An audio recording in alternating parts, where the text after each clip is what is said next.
Oggi vi racconterò una storia incredibile che ha cambiato la mia vita per sempre. Immaginate di scoprire che la persona che amate da anni vi sta tradendo. Beh, questo è esattamente quello che mi è successo. Rimanete con me mentre vi svelo tutti i dettagli scioccanti di questa storia di tradimento e rinascita. Assicuratevi di guardare fino alla fine per non perdervi nulla. Ho 45 anni e mia moglie Laura ne ha 46. Ci siamo sposati quando io avevo 27 anni. Laura frequentava l'Università della Georgia quando ci siamo incontrati. Stava perseguendo una laurea in grafica e sognava di diventare una direttrice artistica. Io non ho finito il college. Ho iniziato la mia azienda di costruzioni che ha avuto successo entro il primo anno. Abbiamo continuato a frequentarci dopo che lei ha terminato il college, ma non ci siamo sposati fino a 6 anni dopo.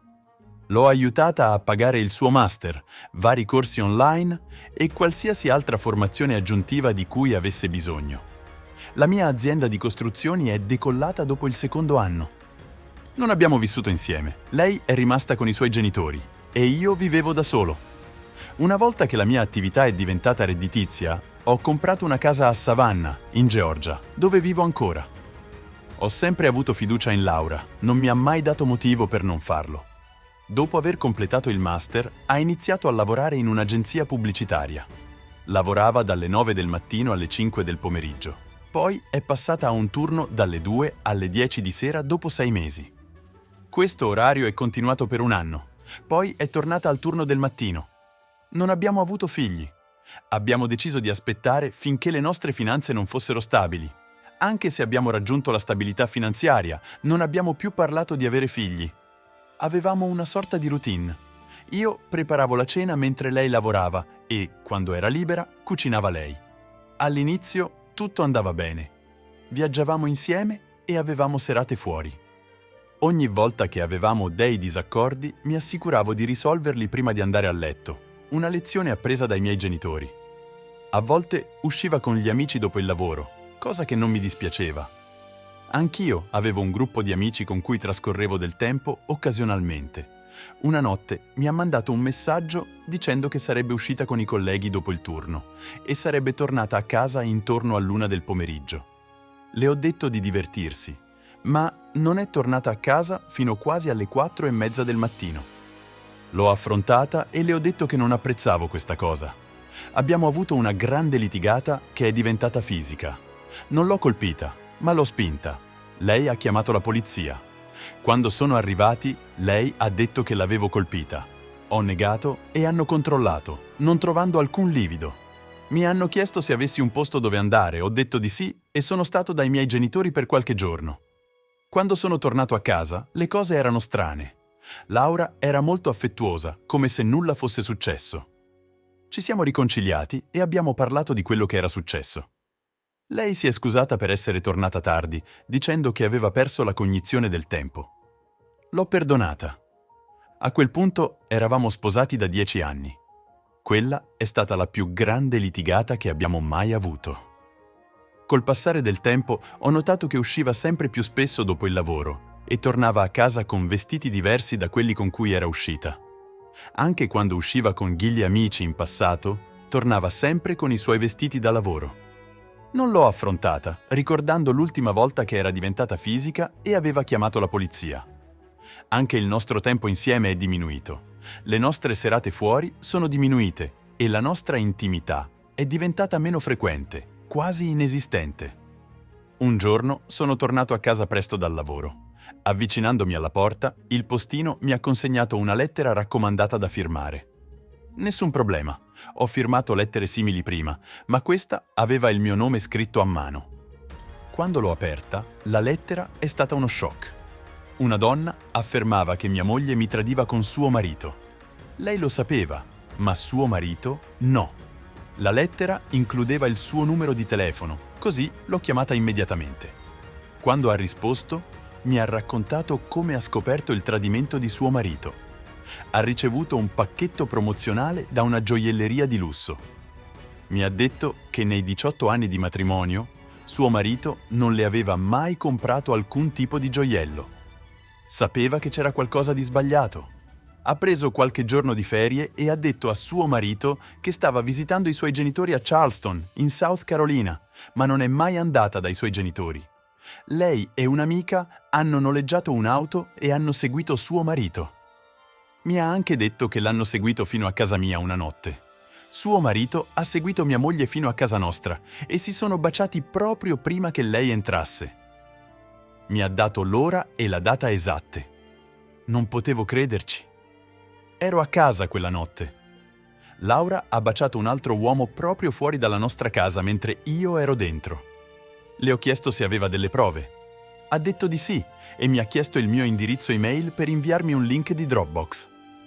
Nel giro di un'ora ho ricevuto il link e ho visto foto di loro che si tenevano per mano, si baciavano e si comportavano in modo intimo nella loro casa. Aveva installato telecamere nascoste dopo aver sospettato del tradimento. Ero sconvolto. Ho fissato lo schermo del computer senza sapere cosa fare.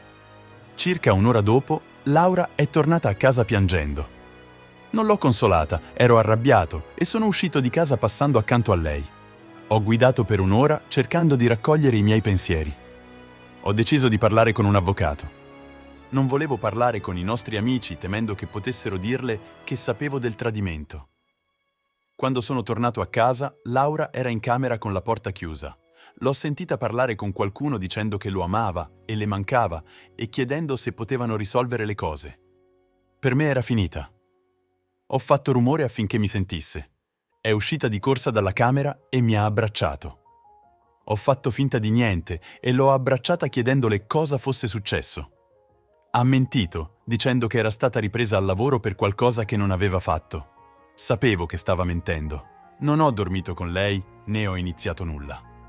La mattina dopo ho avuto una consulenza gratuita con un avvocato divorzista.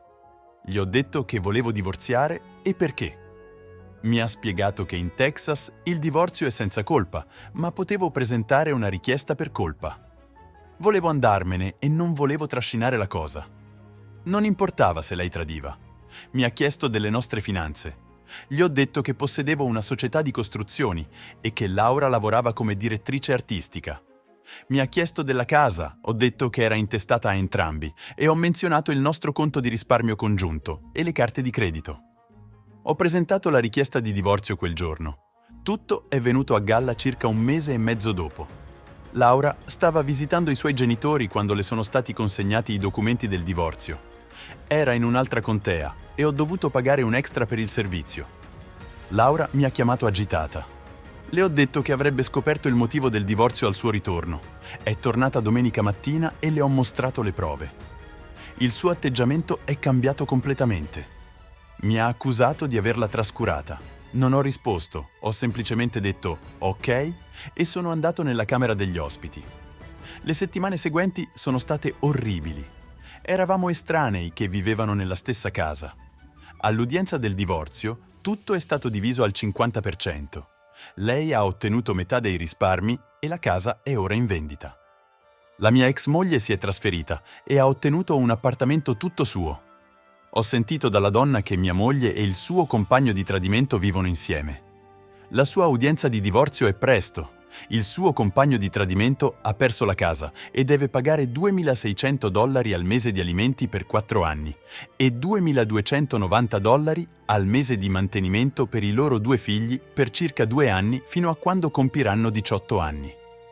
Qualche settimana dopo ho sentito che il compagno di tradimento della mia ex moglie si è trasferito e vive con un'altra donna. Quando l'ho scoperto, ho cambiato il mio numero e bloccato la mia ex moglie su tutto. Ho cancellato tutte le nostre foto su Facebook. Ora sto cercando di rimettermi in forma e di rimettere insieme la mia testa. Il suo tradimento mi ha distrutto. Se qualcuno sta passando attraverso la stessa cosa, prendete un giorno alla volta per guarire. Ero imbarazzato a condividere la mia storia, ma molte persone stanno attraversando la stessa cosa, a volte anche peggio. Un'ultima cosa, la mia ex moglie è venuta al mio ufficio volendo parlare.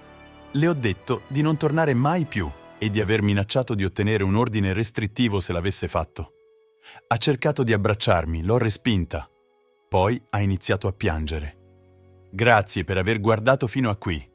Vorrei sapere cosa ne pensate di questa situazione. Come avreste reagito al mio posto? Scrivetelo nei commenti qui sotto. Se vi è piaciuto il video, non dimenticate di mettere un like e di iscrivervi al canale per non perdere i prossimi video. Alla prossima!